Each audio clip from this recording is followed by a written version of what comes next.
These 7 Japanese motorcycles haven't been selling, which means you can now buy them extremely cheap. We're talking abandoned by the market, rotting in showrooms, and now going for prices that feel almost illegal.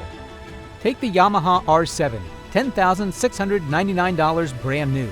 You can now find it listed for $6,200 with barely 500 miles on the clock. These motorcycles failed quietly.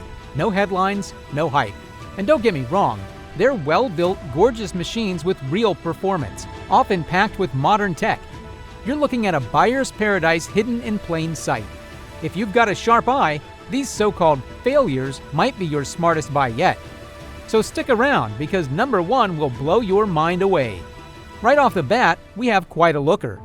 At number 7, the Suzuki GSX-8S had everything on paper. A fresh 776cc parallel twin engine, ride-by-wire throttle, multiple modes, a bidirectional quickshifter, and a clean TFT dash.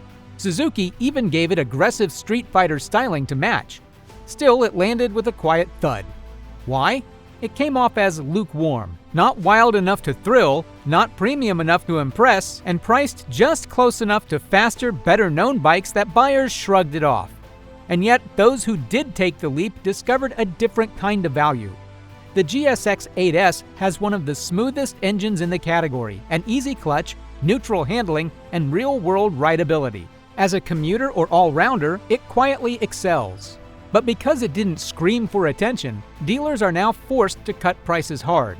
Originally listed at $8,999 MSRP, some dealers are offering it as low as $6,440.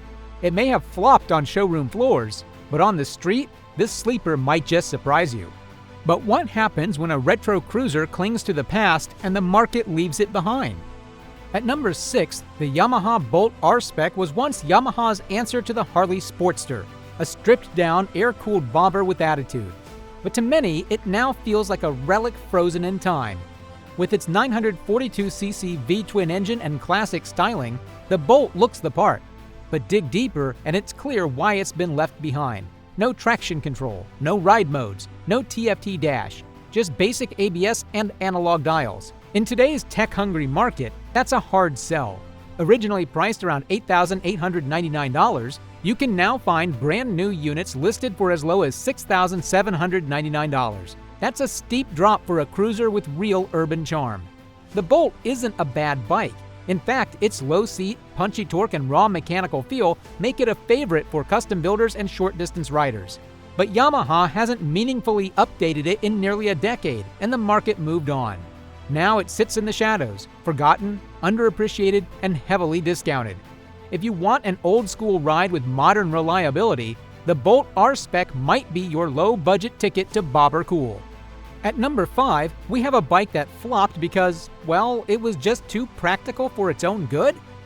The Honda NC750X isn't flashy, it doesn't roar, and it won't win any drag races. But what it does offer is unmatched practicality. And ironically, that's exactly why it flopped. Powered by a 745cc parallel twin engine tuned for low-end torque and fuel efficiency, it sips fuel at nearly 70 miles per gallon. It even features a frunk, a storage compartment where the gas tank would be. Get this, it's big enough for a full-face helmet. Originally priced around $9,399 for the DCT automatic version, you can now find it going for as low as $6,950 barely used. So why didn't it sell?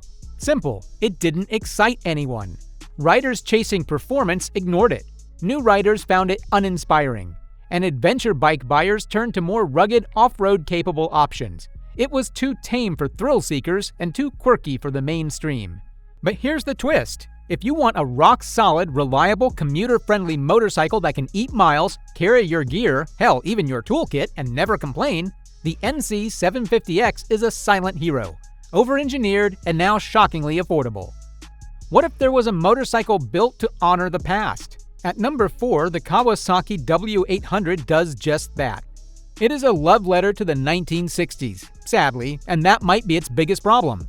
With its air-cooled 773cc vertical twin, vintage round headlamp, and wire-spoke wheels, the W800 oozes retro charm. Kawasaki even included a bevel gear-driven camshaft, a nod to engineering long past. It's beautifully built, smooth, and unmistakably classic. But in today's market, it missed the mark. Originally priced at $9,199, the W800 now sits on dealership floors for as low as $6,400, sometimes even less with demo miles. Why? Because nostalgia doesn't sell like it used to. Not when bikes like the Triumph Street Twin or Royal Enfield Interceptor offer similar vibes with more edge, lower prices, or stronger brand cachet in the retro space.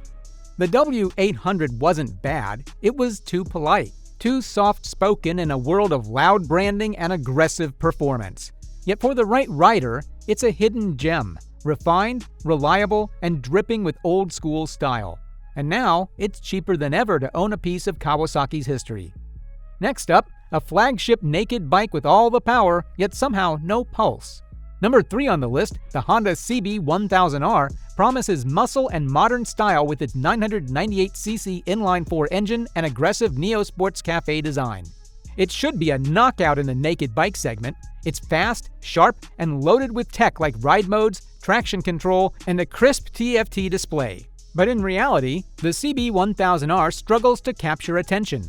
Originally priced around $12,299, it now sells for close to $9,300 at many dealers, reflecting a steep price cut.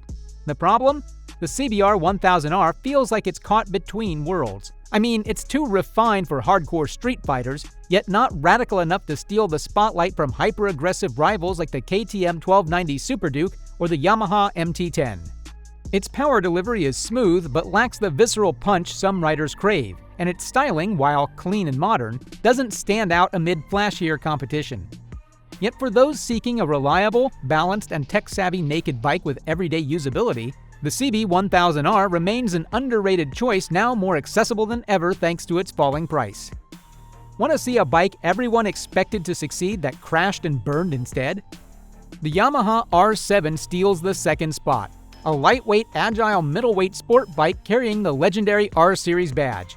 Its 689cc parallel twin engine, aggressive styling, and modern electronics package promised a perfect blend of track-ready performance and everyday usability. Originally priced at $10,699, it was positioned as the ideal bike for riders wanting speed without breaking the bank. But the R7 stumbled. Despite solid specs, it failed to ignite passion among buyers. Why? Because it sits in an awkward spot. Way too sporty for casual riders, yet underpowered compared to bigger supersport rivals. Meanwhile, competitors like the KTM RC8C or the Triumph Street Triple offer more punch or charisma. Now you can find barely ridden R7s for as low as $6,200. What seemed like a surefire hit turned into a stealthy flop. But hey, you get razor-sharp handling, reliability, and a steal of a deal. The Yamaha R7's quiet failure could be your biggest win yet. And now, brace yourself for the shocker. The bike so overlooked it baffles the mind to find it still sitting unsold. At number 1, we have the Suzuki Katana, a bike that should have been an icon reborn. Priced at almost $14,499, it landed in a no-man's land. Too pricey for casual buyers. On paper, it had everything: street-savvy performance, a unique identity, and the bold looks.